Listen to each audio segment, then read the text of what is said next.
अजित होईल. मी स्वतःचं काही जाती नाही त्यांनी मला त्यांनी रीड केलं असं काय करलं तिच्या कामाला लागले तर मध्येच हा अपघात झाला. आज खऱ्या अर्थाने राष्ट्रवादीची विधिमंडळाची बैठक होत आहे. 2 वाजता घटनेची पद देखील सुनेत्रा पवार यांना मिळणार आहे. 5 वाजता उपमुख्यमंत्र्यांची पदाची शपथ देखील घेणार आहे. असं वाचण्यात आले शिक्षणासाठी हा त्यांचा अंतर्गत पक्षाचा निर्णय दिसतो तो त्यांचा अधिकार आहे. साहेब, जसं तुम्ही म्हणालात की आता दोन्ही राष्ट्रवादी एकत्र येण्याच्या ज्या सगळ्या चर्चा होत्या त्या महापालिकेत आपण बघितलं की दोन्ही राष्ट्रवादी एकत्र लढल्या. काही ठिकाणी यश आलं, काही ठिकाणी अपयश आलं. पण आता पुढची भूमिका तुमच्यावर मोठी एक जबाबदारी असेल पुन्हा एकदा. तर या सगळ्या गोष्टीत कधी या संदर्भातलं थोडं त्याच्यामध्ये काही चालू होतं माझ्या कारणात जे होतं त्या सगळ्या चर्चेत लिहिण होतं.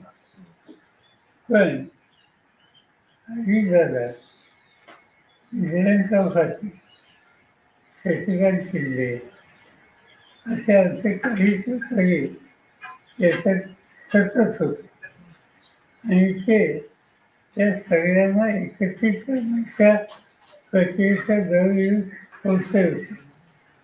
शेवटचं विषय त्याने आम्हाला लोकांना केलं होतं. लगेच हा आघात झाला.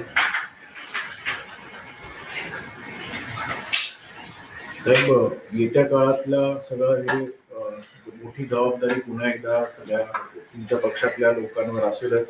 त्यामुळे आगामी पक्षाची वाटचाल आणि त्यासोबतच पुन्हा एकदा एकत्रीकरणावरचे मुद्दे या सगळ्या गोष्टीकडे तुम्ही कसं बघणार आहात? आणि तुम्ही जसं काल स्वतः नदीची पाहणी करायला गेला होता की तुम्हालाही ते आता जाणवतंय की कुठेतरी मोठं परत स्वतःहून थांबायला लागेल, स्वतःवर जायला लागेल. त्यामुळे सगळी पुढची वाटचाल आणि पुढची भूमिका या संदर्भात वेळ जरी लागला तरी पण कशी जाईल त्याबाबत आमची जी नवी पिढी आहे तिला प्रोत्साहित करणं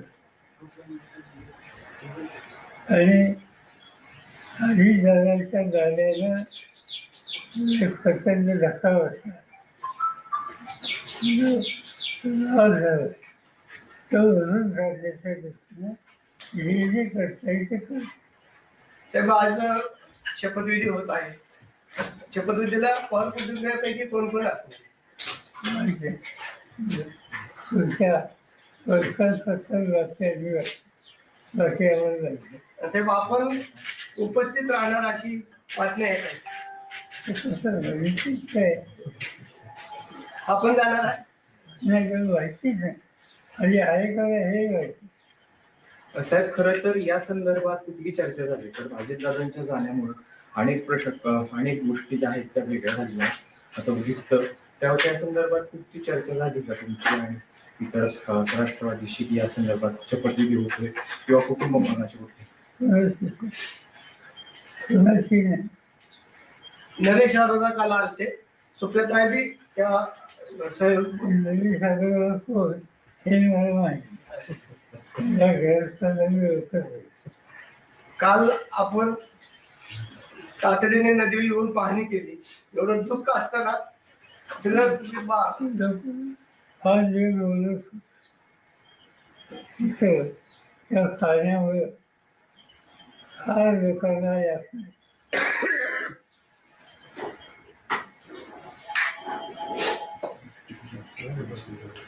सर हिंदी में एक बार हिंदी में बता दीजिए सर। आज सुनेत्रा पवार शपथ लेने वाली है, क्या आपको इस बात की जानकारी है? नहीं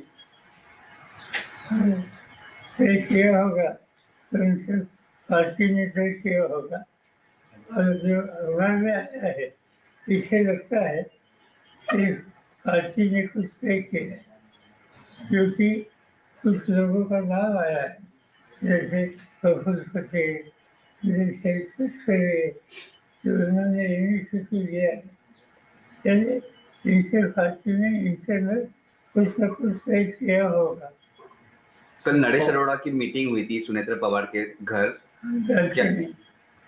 आप जो नाम लेते हैं मैं उनको जानता साहेब अनेक नेत्यांचं मत असं आहे की दोन्ही राष्ट्रवादीत एक व्हावं आणि दोन्ही राष्ट्रवादी एकत्र आलं तर हा गाडा पुढे जाईल.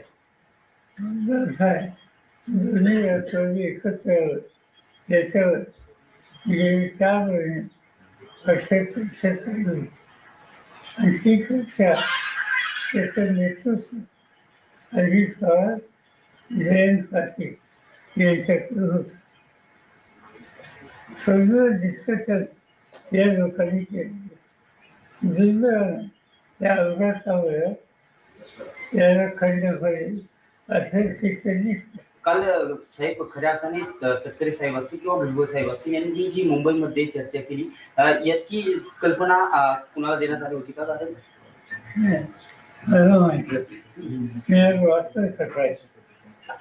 सर, आपके परिवार की आपकी बहू महाराष्ट्र की पहली महिला उप मुख्यमंत्री बनेगी। हालांकि अवसर बहुत शुभ नहीं है, पर आप ही की परिवार एक तरीके से ये माइलस्टोन सेट कर रहा है। As a member of the family, what do you think about वाटत आहे की जर वेळा असं ऑफिसला नाही वेळेला आज ऐसी स्थिति में कैसे सामना करना, इसको ध्यान देना पड़ेगा। और इसीलिए कोई ना कोई तैयार होकर आगे आने के लिए, जिम्मेदारी लेने के लिए तैयार हो, तो इससे हम लोगों को कॉन्फिडेंस मिल सकता है। साहेब, जिल्हा परिषदेच्या निवडणुका झाल्यानंतर या दिल्लीमध्ये आणि राज्यामध्ये वेगळं चित्र दिसत. अशी चर्चा आहे की दिल्लीमध्ये सुप्रियाताईंना स्थान दिलं जाईल केंद्रामध्ये मोठ्या पदावर आणि राज्यामध्ये रोहित पवारला मंत्रिपदावर घेतलं जाईल. अशी चर्चा सर, आपने बताया कि आपको कॉन्फिडेंस में नहीं लिया गया था एनसीपी के नेता, कॉन्फिडेंस में सुमित्रा पवार का नाम आगे ढकेलने से हमारा कॉन्फिडेंस में फांसी की उनकी जिम्मेदारी हमारे यहाँ अलग है।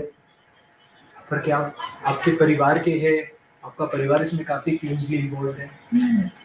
परिवार की समस्या हो तो साथ देने के लिए है, अगर बाकी परिवार के सुने। पर क्या आपको कोई ऐतराज है सुमित्रा पवार जी का नाम आगे निकला गया? साहेब, मंत्रिमंडळाचा आज शपथविधी होतोय, घाईघाईत शपथविधी केला जातोय. आपलं काय मार्गदर्शन? त्याच्या पक्षाने जे काही ठरवलं त्याची पद्धती आपल्याला दिसते.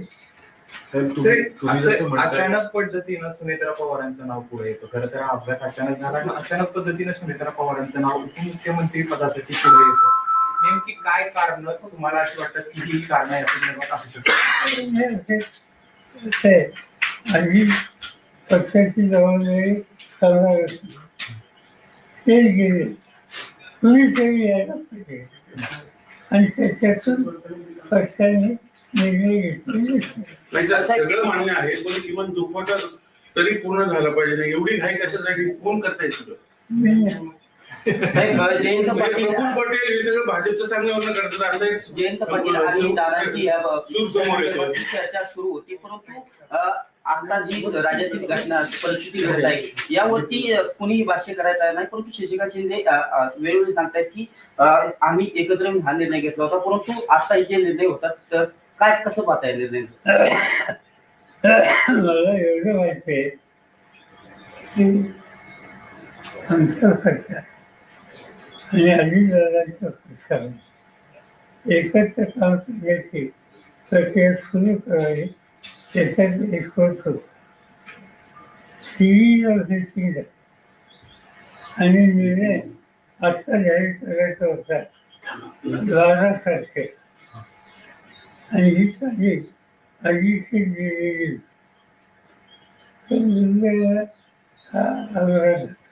पण पार्थ पवारांनी हे सगळं घडून आलं असं बोललं जातंय. पवार फॅमिली सहमत आहे का सगळ्या एवढ्या काहीशी?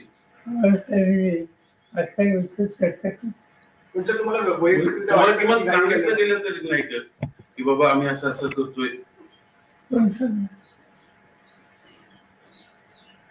साहेब, एक मतप्रवाह असा आहे की 10 दिवस जरी या घटनेला अजून होत नाही, तुम्ही जसं म्हणताय की कोणाला तरी पुढे येणं स्वाभाविक आहे, पुढे येतील पण या सगळा कालावधी थोडा जर उलटला असता, कारण की ही कार्यकर्त्यांची भूमिका आहे, तुम्ही देखील कार्यकर्त्यांसोबत नेहमी राहिलेला आहात, फक्त हा कालावधी जो आहे हा थोडा जर पुढे गेला असता तर याच्यातनं एक अजून एक पॉझिटिव्हिटी असेल किंवा एक पुन्हा एकदा पक्षाचं नेहमीप्रमाणेच एक भूमिका असेल ती वेगळी राहिली असती असं वाटत नाही. आणि मी तुला स्वच्छ सांगितलं की आमच्या पक्षामध्ये दोन्ही पक्षामध्ये सुसंवाद राहावा यासाठी काँग्रेससाठी चर्चा सुरू होती आणि ती चर्चा पॉझिटिव्ह डिरेक्शनली होती. अनफॉर्च्युनेटली या इन्सिडेंटवर त्याला धक्का बसला. हे सगळं चर्चा process पुढं आणखी प्रोसेस अशाच पद्धतीने सुरू राहील असं तुम्हाला आता सध्या परिस्थितीला वाटतं? माहिती कधी त्याच्यात नाही. साहेब, मुद्दा असा आहे, हे प्रश्नच तो आहे की तुम्हाला सगळ्या प्रोसेस मधनं बाजूला ठेवले गेले, जाणीवपूर्वक तुमच्या पक्षावर आधी दादांकडे गेल्याने आता सगळं भाजपच चालवणार अशी चर्चा आहे, त्यासाठी हे सगळं केलं, घडून आणले गेले. चर्चा तुमच्या मनात आमच्या मग आता हे कशासाठी एवढी घाई कशासाठी? मला काय विचार पवार साहब, सुमित्रा नाही, तुम्ही सहमत आहात त्या सगळ्या गोष्टींशी? नाही, काही चर्चा नाही, उत्साहच नाही.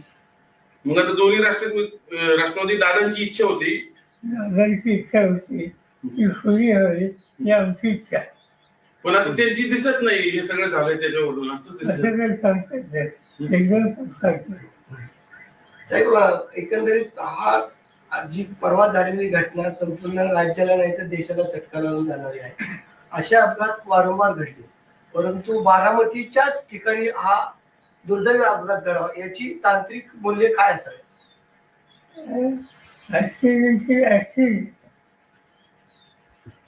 टेक्निकल सिच्युएशन क्या हो सकती? साहेब, गेल्या ज्या दिवसापासून हा अपघात घडला आहे त्या दिवसापासून समाज माध्यम असतील किंवा अनेक नेते मंडळी सुद्धा असतील किंवा अनेक जण असतील ते या संपूर्ण घटनेकडे एक वेगळ्या नजरेने बघतायत. काही जणांचं असं म्हणणं आहे की काही फाऊल प्ले सुद्धा या गोष्टीमध्ये झाला असावा. तुम्ही पहिल्याच दिवशी क्लिअर केलं होतं की हा निव्वळ अपघात आहे, पण जर तांत्रिक मूल्यांबाबत हा जरी अपघात असला तरी या चर्चा घडवणं किंवा या सगळ्या गोष्टी थांबवणं अपेक्षित कसं बघताय? सिव्हिलायझेशन डिपार्टमेंट जे आहे ते फॉलो जातं. त्यांनी काल CIDC जाहीर केली. बघूया सकाळी दादांची आठवणी तुम्हाला कशा जागी करतात? दादांनी आपलं बोट धरून दादा पुढे आले, धावत गेले. मला सर, दादांची इच्छा होती दोन्ही पक्ष एकत्र यावेत, पण आता दादाच नाहीये, मग तिकडनं सगळी मंडळी कोण आता कोणाशी चर्चा करणार? ते ठरवते ना. हा निर्णय ही जी प्रक्रिया त्याच्यात आम्ही पूर्ण मी सांगितलं. अजित पवार होते, जयंत पाटील होते. जयंत पाटील हे जाऊन विचारतात की तुला काय करायचं. तर दोन्ही राष्ट्रवादी एकत्र येऊ नये याच्यासाठी पण प्रयत्न, त्यासाठी हे सगळं घडवलं गेलं असं एक बोललं जातंय. तुमचं काय आमच्या कारणावर जी मंडळी दोन्ही पक्ष एकत्र आल्यामुळे त्यांचं महत्व कमी होणार होतं त्यांनी हे सगळं घडवून आणलंय असं वाटतं? अशी व्हायची असते मला त्या साहेब असं पण अनेक म्हणजे तुम्ही सहमत आहात त्या सगळ्या गोष्टींशी? साहेबांचा अंदाज असा होता का आपण दादांच्या मिसिंग आहे. नाही शेवटचा साहेब, भाजपवर दादा एकत्र आल्यानंतर आपण भाजप सोबत चालणार होता का? दादा जर दोन्ही राष्ट्रवादी एकत्र येणार होत्या आणि सत्तेमध्ये राहायचं असेल तर आपण भाजप बरोबर जाणार होता का? भाजपचा काही सवाल दादा ऑलरेडी भाजपमध्ये आहे, तर ते सत्तेमध्ये आहे. आमची जी चर्चा झालेली त्याच्यात असा दुसरा पक्ष जसं नव्हतं. थँक्यू.